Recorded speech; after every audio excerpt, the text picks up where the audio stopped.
At a very basic level, Bitcoin is just a digital file or ledger that contains names and balances, and people exchange money by changing this file. When Bob sells Carol a lawnmower for 5.2 Bitcoins, Bob's balance goes up by 5.2 and Carol's down by 5.2.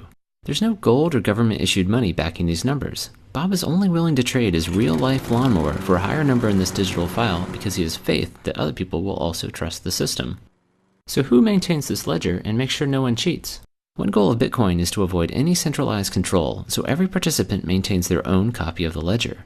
One surprising consequence of this is that everyone can see everyone else's balances, although the real system only uses account numbers and not names, so there's some level of anonymity. If everyone maintains their own ledger, how are all the ledgers kept in sync as money is transferred? At a basic level, when you want to send money, you simply tell everyone else by broadcasting a message with your account number, the receivers, and the amount. Everyone across the entire world then updates their ledger. As a quick aside, I'm describing how Bitcoin works for power users, people who help maintain the system. You can also just use the system to send and receive money, though, without maintaining a ledger. If sending money is as simple as creating a message with some account numbers, what's to stop a thief, Alice, from spending Bob's money by using his account number? Like a pen and paper check, Bitcoin requires a kind of signature to prove that the sender is the real owner of an account, but is based on math rather than handwriting.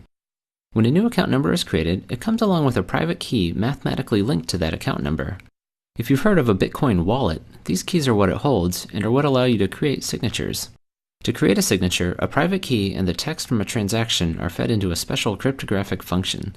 Another function allows other people to check the signature, making sure it was created by the account owner and that it applies to that specific transaction. Unlike the handwritten version, these signatures can't be copied and reused in the future, as they're unique to each transaction. While the mathematical signatures prove who sent a transaction, they can't prove when it was sent, and this turns out to be problematic. In our traditional banking system, if Alice wrote 2 checks but only had enough money to cover one of them, the bank would pay the first person attempting to cash his check but refuse the second because Alice's account would be empty. So the order of these checks is critical because it determines who should get paid. Unfortunately, order is much harder to determine in Bitcoin, where instead of a single bank, there are individuals all over the world. Network delays might cause transactions to arrive in different orders in different places, and fraudsters could lie about timestamps. 2 recipients might both think their transaction is first and ship a product, effectively allowing Alice to spend money twice. Bitcoin prevents this by providing a way for the entire world to decide on transaction order. As new transactions are created, they go into a pool of pending transactions, and from here they'll be sorted into a giant chain that locks in their order. To select which transaction is next, a kind of mathematical lottery is held. Participants select a pending transaction of their choice and begin trying to solve a special problem that will link it to the end of the chain. The first person to find a solution wins and gets to have their transaction selected as next in the chain. So what's this linking problem? It's based on a special function called a cryptographic hash. As scary as this sounds, it just mixes up its inputs and spits out a number, but it's special because it's irreversible. There's no easy way to start with an output and then find an input that generates it other than by making lots of guesses. And this is literally what people are doing in Bitcoin, feeding this function random numbers until the output meets certain criteria. Besides a random guess, you also input a transaction from the pending pool and chain, which is where the linking part comes in. So the lottery provides a way for the entire world to decide which transaction is next, but the math behind it also helps ensure everyone agrees about past transactions too. Suppose you're joining the network for the first time and request a copy of the transaction chain to get caught up but receive several different versions. Which one should you trust? Ideally, you would trust the one that the majority of people are using, but determining this on the internet is difficult. What would stop a single person from voting millions of times? Bitcoin prevents this by requiring people to solve math problems to vote.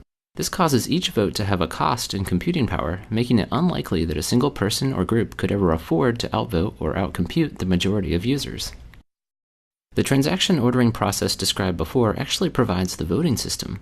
Part of the input to the linking problem is a transaction from the end of a chain, so each guess is effectively a vote for that chain. But how are all the votes tallied? Because the cryptographic hash function has well-defined statistical properties, you can look at any given answer and estimate how many guesses it took to find it, just like estimating how many coin flips it would take to get 100 heads in a row. So the links in a chain not only put transactions in order, but also act as an effective vote tally, making it easy to see which chain most people are using. Finally, how does money get created? Every time someone wins the lottery to pick the next transaction in the chain, new bitcoins are created out of thin air and awarded to their account. Solving these problems is commonly called mining, as this is how money enters the system, but the main purpose of the math is to make sure everyone's ledgers agree. The math simply provides a convenient way to randomly distribute money into the world. In fact, sometime around 2140, no more money will be created and participants will only be paid from fees added on to transactions.